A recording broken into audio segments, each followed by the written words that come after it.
കുട്ടനാട്ടിൽ ഇക്കുറി വെള്ളം കയറിയപ്പോൾ ചങ്ങനാശ്ശേരി AC റോഡിൽ വെള്ളം കയറി എന്നുള്ളൊരു ആഘോഷം ഇപ്പോ കോൺഗ്രസുകാരും സംഘികളൊക്കെ നടത്തുന്നുണ്ട്. 2018 പ്രളയത്തിൽ AC റോഡ് തകരുന്ന സാഹചര്യമുണ്ടായി. അന്ന് പിണറായി സർക്കാർ ഈ നാട്ടിലെ ജനങ്ങൾക്ക് കൊടുത്തിരുന്ന ഉറപ്പായിരുന്നു, ഇനിയൊരു പ്രളയമുണ്ടായാൽ തകരാത്ത രീതിയിൽ ആ റോഡ് പുനർനിർമ്മിക്കുമെന്നുള്ള ഉറപ്പ്. 2018 മഹാപ്രളയം വന്നപ്പോൾ അത് വലിയ വിഷമകരമായ സാഹചര്യമുണ്ടായി. റോഡിന് വൻതോതിലുള്ള കേടുപാടുകൾ സംഭവിച്ചു. അത്തരമൊരു ഘട്ടത്തിൽ ആ റോഡ് പഴയ രീതിയിൽ പുതുക്കിപ്പണിയുക എന്നതല്ല സർക്കാർ ആലോചിച്ചു. ആ ഘട്ടത്തിൽ ഇനിയൊരു പ്രളയം വന്നാൽ തകരാത്ത രീതിയിൽ നിർമ്മിതികൾ വേണം എന്നാണ് നാം കണ്ടത്. കേട്ടല്ലോ, നേരത്തെ പരിപൂർണമായി തകർന്നുപോയ റോഡിനെ ഇനി ഒരു പ്രളയകാലമുണ്ടായാൽ, കാര്യം ഈ റോഡ് നിർമ്മാണത്തിന്റെ ചരിത്രം തന്നെ പരിശോധിക്കുമ്പോൾ എങ്ങനെയാണ് ആ റോഡ് പുനർനിർമ്മിക്കാൻ ഊരാളുങ്കൽ സർവീസ് സൊസൈറ്റി തീരുമാനിച്ചതെന്ന് പറഞ്ഞാൽ, അക്കാലം വരെ ആ നാട് നേരിട്ട പ്രളയം, ആ പ്രളയത്തിൽ എത്ര ഉയരത്തിൽ വെള്ളം കയറിയിട്ടുണ്ട്, അതിനെ സംബന്ധിച്ച് പഠിച്ച് അതിന്റെ മുകളിലാണ് AC റോഡിന്റെ നിർമ്മാണം പൂർത്തീകരിച്ചത്. ആ പൂർത്തീകരിച്ചതിൽ ഇക്കുറി ചില സാങ്കേതിക പിഴവുകളുടെ കാര്യങ്ങളൊക്കെ പറയുന്നുണ്ട്. അതൊന്നും ഇപ്പോൾ ഇവിടെ പറയുന്നില്ല. അക്കാരണങ്ങൾ കൊണ്ടൊക്കെ നേരിയ തോതിൽ വെള്ളം കയറി. ഗതാഗതം പരിപൂർണമായി തടസ്സപ്പെട്ടില്ല. വെള്ളം കയറി എന്നുള്ളത് യാഥാർത്ഥ്യമാണ്. മുട്ടിനു താഴെ ചില ഇടങ്ങളിൽ മാത്രം കുറച്ച് വെള്ളം കയറി. ആ വെള്ളം കയറിയതിനെയാണ് ഒരു പദ്ധതി ജനങ്ങൾക്ക് ഗുണകരമായി എന്നുള്ള ചിന്തയെ മറികടക്കാൻ വേണ്ടി വ്യാപകമായിട്ടുള്ള കുപ്രചരണം നടത്തുന്നത്. ആ സന്ദർഭത്തിലാണ് കുട്ടനാട്ടുകാരനായിട്ടുള്ള ഈ ചെറുപ്പക്കാരന്റെ പ്രതികരണം നിങ്ങൾ ശ്രദ്ധിക്കേണ്ടത്. അദ്ദേഹം ഇടുക്കിയിൽ ജോലിക്ക് പോകുന്ന സന്ദർഭത്തിൽ കുട്ടനാട്ടിലെ വെള്ളക്കെട്ടിനെ കുറിച്ചും പുതിയ AC റോഡിനെ കുറിച്ചും ഒരു അഭിപ്രായം പറഞ്ഞിട്ടുണ്ട്. നിങ്ങൾ കേൾക്കൂ, ആ നാട്ടുകാരുടെ അഭിപ്രായം എന്താണെന്ന് വിലയിരുത്തും. നമസ്കാരം, ഞാൻ സിജോ. ഞാൻ ഒരു കുട്ടനാട്ടുകാരനാണ്. വെള്ളപ്പൊക്കമാണ്. ആ പുറകെ കാണുന്നതിൻ്റെ വീടാണ്. മതിലിൻ്റെ പകുതിയോളം വെള്ളമായി.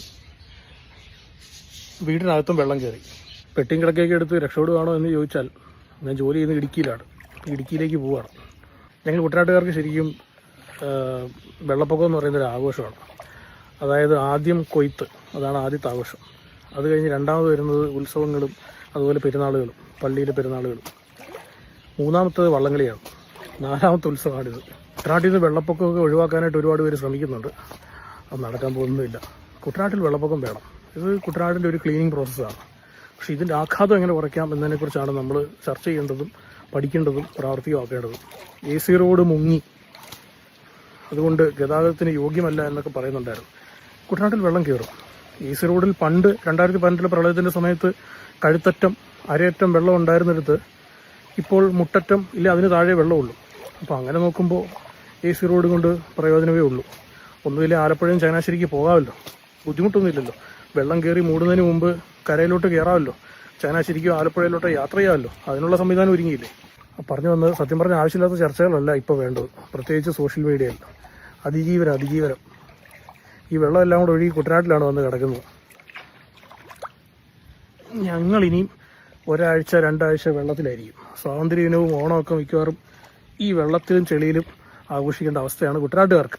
വെള്ളമൊക്കെ പൊങ്ങിക്കിടക്കുമ്പോൾ ഞങ്ങളിങ്ങനെ റോഡിൽ കൂടെ ബോട്ടും വെള്ളമൊക്കെ ഓടിക്കും. ഇനിയും റോഡിൽ കൂടെ വെള്ളം ഓടിച്ചെന്ന് പറഞ്ഞ് MVD ഫൈൻ ഇടുമെന്ന് എനിക്കറിയാൻ മേല. ഇപ്പം മാധ്യമങ്ങളിലെല്ലാം ചർച്ച കുട്ടനാട്ടിന്റെ AC റോഡും വെള്ളപ്പൊക്കം ഒക്കെയാണ്. അപ്പൊ എങ്കിൽ പിന്നെ AC റോഡ് വഴി ഒന്ന് യാത്ര ചെയ്ത് നോക്കാമെന്ന് വെച്ചു. ശരിയാണ്, AC റോഡിൽ വെള്ളമുണ്ട്. പക്ഷേ നമുക്ക് യാത്ര ചെയ്യാം. ഈ വിവാദങ്ങളുടെ പശ്ചാത്തലത്തിൽ ചില കാര്യങ്ങൾ പറയാൻ ആഗ്രഹിക്കുന്നു. ശരിക്കും AC റോഡ് വെള്ളപ്പൊക്കത്തിൽ മുങ്ങില്ല എന്ന് പറഞ്ഞാണോ പണിതത്, അതോ റോഡ് വെള്ളപ്പൊക്കത്തിൽ നശിക്കില്ല എന്ന് പറഞ്ഞാണോ പണിതത് എന്നതിനെ കുറിച്ച് നിങ്ങൾ ഡീറ്റെയിൽ ആയിട്ടൊന്ന് ചിന്തിച്ചു നോക്കണം. 750-800 കോടി ആണ് മുടക്കിയത്. ചില ആൾക്കാർ പറയുന്നു ചങ്ങനാശ്ശേരി തൊട്ട് ആലപ്പുഴ വരെ തൂണുകളിൽ റോഡ് പണിയണമായിരുന്നു, താഴെ കൂടെ വെള്ളം പോകുമായിരുന്നല്ലോ. അങ്ങനെ ആലോചിക്കുമ്പോൾ കുട്ടനാട് പോലൊരു സ്ഥലത്ത് പൈലുകൾ അടിച്ച് തൂണുകൾ ചെയ്ത് വരുമ്പം എത്ര ചെലവ് വരുമെന്നൊന്നും ചിന്തിച്ചു നോക്കും. അതുപോലെ ഇട റോഡുകളിലേക്കുള്ള ലൂപ്പ് റോഡുകൾ, അതുപോലെ ഈ AC റോഡിലെ വാണിജ്യം എങ്ങനെ നടക്കും? ആളുകൾ റോഡിൽ കൂടെ പോകുമ്പോൾ റോഡ് സൈഡിൽ കടകളുണ്ടെങ്കിലല്ലേ വാങ്ങുകയുള്ളൂ. കുട്ടനാട് ജനതയുടെ ഒരു പ്രധാന വരുമാന മാർഗങ്ങളിലൊന്നാണ് ഈ AC റോഡിലെ കച്ചവടം.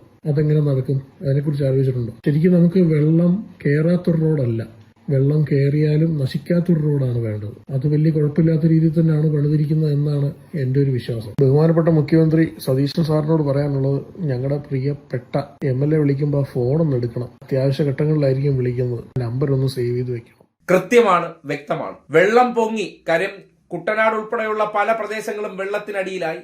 ആ വെള്ളത്തിനടിയിലായ സന്ദർഭങ്ങളിലും മുൻപ് ആലപ്പുഴയിലേക്ക് യാത്ര ചെയ്യാൻ പറ്റാത്ത അവസ്ഥയിലേക്ക് റോഡ് കുളമാകുന്ന അവസ്ഥയുണ്ടാകും.